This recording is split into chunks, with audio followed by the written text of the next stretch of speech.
okozonga 21h mpe okozwa ntango na yo nyonso okanisi ata kobenga te nga wana kangaka motema nazokomituna mpona nini ozosalanga boye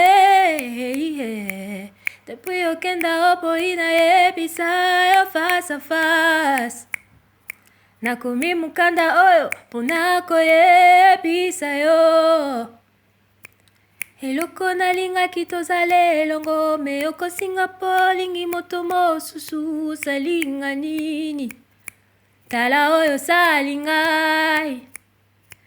nakanisaki yo kolinga ngai ya solo me osaka nde memotio na ngai olelisi ngai osalinga nini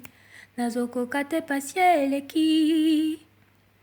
sikoyo namoni osalinga mabe osakani na ngai okomisinga zoba na yo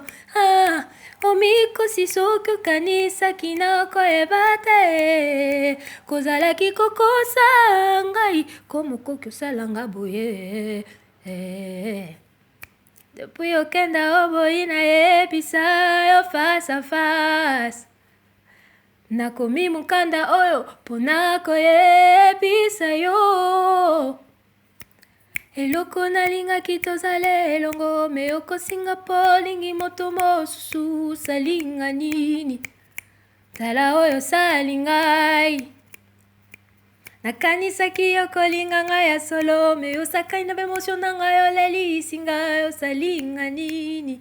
nazokoka te pasi eleki